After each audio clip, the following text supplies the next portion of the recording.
हिमाचल कांग्रेस के 6 विधायक गए, अब कैसे बचेगी सुक्खू सरकार? बीजेपी ला सकती है अविश्वास प्रस्ताव।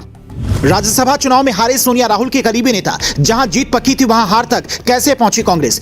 क्या लोकसभा चुनाव से पहले राज्यसभा में बंपर बहुमत जुटाना चाहती है बीजेपी? आखिर हर जगह क्यों है खेल?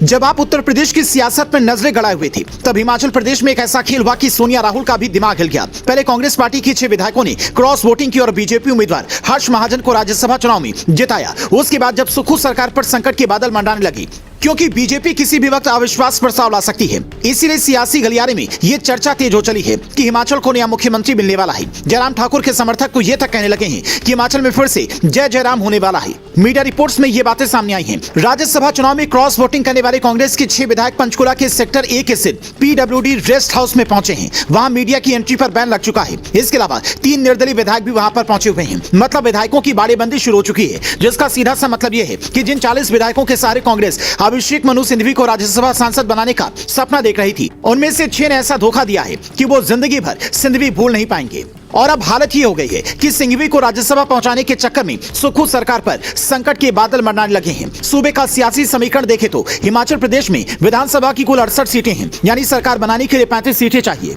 कांग्रेस के पास कुल 40 विधायक थे, लेकिन अब 6 ने साथ छोड़ दिया, यानी 34 ही बचे। अगर अभी बीजेपी अविश्वास प्रस्ताव लाती है तो सुक्खू के लिए बहुमत साबित करना मुश्किल हो सकता है। फिलहाल बीजेपी के पास 25 विधायक हैं और 3 निर्दलीय उम्मीदवार भी उनके समर्थन में दिख रहे हैं। यह आंकड़ा कुल मिलाकर 28 होता है। इसमें कांग्रेस के बागी 6 विधायक जोड़ दें तो आंकड़ा पहुंचता है 34, यानी एक विधायक का रोल सबसे अहम होने वाला है। अगर एक विधायक कांग्रेस को मिल गया तो मुख्यमंत्री सुखविंदर सिंह सुक्खू की सरकार बच जाएगी, और अगर एक विधायक का जुगाड़ बीजेपी ने कर लिया तो फिर से हिमाचल को नया मुख्यमंत्री मिल जाएगा। यानी बिहार में जिस तरह से 5 साल के अंतराल पर ही 2-3 बार शपथ ग्रहण हो चुका है, वैसा ही हिमाचल प्रदेश की जनता भी महसूस करने लगी है। क्योंकि साल 2022 के चुनाव में उसने कांग्रेस को बहुमत देकर 5 साल सरकार चलाने का जनादेश दिया था, पर 2 साल के भीतर ही हालात ऐसे बदले कि विधायकों ने ही पाला बदल दिया। जिसे देखने के बाद कई लोग ये कह रहे हैं कि क्या क्रॉस वोटिंग के लिए कोई नया नियम लाना होगा। यूपी से लेकर हिमाचल तक जिस तरह से विधायकों ने क्रॉस वोटिंग की, वो ये बताता कि कैसे कुछ नेता जनता या पार्टी के प्रति ईमानदार होने की बजाय अपना नफा नुकसान देख रहे हैं। राजनीतिक मामलों के जानकार तो ये तक कहते हैं कि मोदी अगर जीत कर आए तो तीसरे कार्यकाल में कई बड़े फैसले लेने वाले हैं,